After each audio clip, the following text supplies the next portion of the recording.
Ayan guys, ito ang aking naisipang ayan, tuyo. Nabili ko sa palengke ito ng 3.50 kaya bumili ako ng medyo madami guys. Ayan, para may stock. Nalalagay ko lang sa freezer guys para hindi siya mangamay at saka hindi siya masira. And then ito, ham. Ito yung ham nito. Itong tira lang. Tira to. Tapos ito guys, naluluto ko ng hotdog. Ayan. Tapos unahin ko muna yung fried rice. Yan guys, ito na yung aking mahiwagang pandurog ng ang ano ng baoang guys. Ayan. Asan ba yung hinarap ko? Guys, tulog ko na ng bawang tapos kanyang balatan. Kasi gusto kong durog na durog. Wala akong ano yun. Yung parang bayuhan. Wala ako yun. Dati meron ako na tinapon ko na guys kasi medyo ayan. Kasi guys, simula nung umuwi ako ng dito sa Pinas bago after nung nag-abroad ako guys ay parang nag-umpisa ulit po ako guys ng pundar ng mga gamit.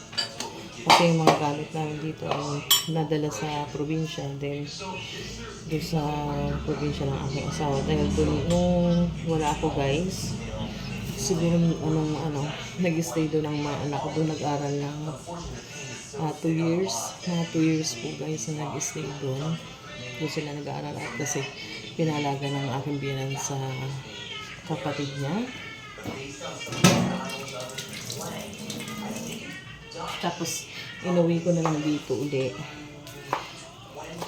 Dahil, nung umuwi ako noong 2015, pagkabalik ko sa abroad, ilang buwan lang. So, pagkabakasyon guys, ay pinasundo ko na uli sila dito. Pinauwi ko na sila uli dito sa Cavite. Dahil, ayaw na ng mga anak ko doon. Nagpasundo na, sabi ng anak ko, sundin ko na daw ipauwi, ipasundo ko daw sila daw sa aking nanay.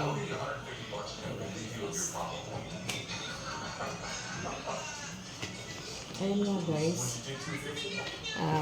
Tapos iniwan na lang po namin yung mga gamit doon na pinagdadala nila before. Hindi na po namin dinala kasi sabi ko sana magdala lang na kasi ito namang yung mga damit lang nila ang dalhin kasi mga kailangan lang talaga. Yun lang guys, yun ang dinala nila pa uwi dito. Konting damit lang nila, iniwan nila doon yung iba. Ayun. Kaya guys, nung simula nung umuwi ako guys dito ay nagpanibagong pundar ako ng mga gamit guys. Unti-unti po. Nung tawag doon na nasa abroad pa ako ay bumili na rin ako ng bumili kami ng mga paunting gamit.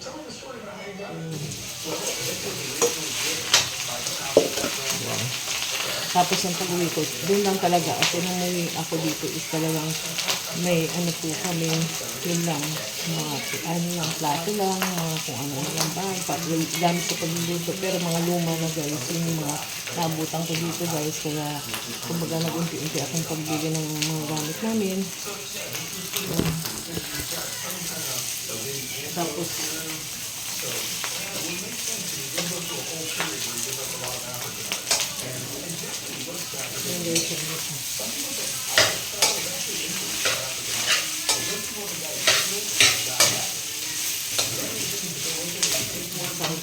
so, ayan. Yun nga po guys. Nag-unti na nga po ako ng mga gamit namin. Hanggang sa ngayon po ay medyo okay na po. Meron na po kami ilang gamit. Kaya lang po, hindi ko nga po masabay-sabay. Unti-unti lang po. Kasi nga, syempre, may mga pangailangan din po. May nag-aaral din po yung mga anak. Lalo na po ngayon. Panahon talaga ng dahil 3 po yung nag-aaral ko na senior high school. Ayan. Kaya, kumbaga parang lang po guys. Unti lang tayo hindi na kaya natin sabay-sabayin. Kaya po, wala po ako dito napakagulo pa po ng aming kusina. Nung nakapagpapintura kami, paunti-unti lang din.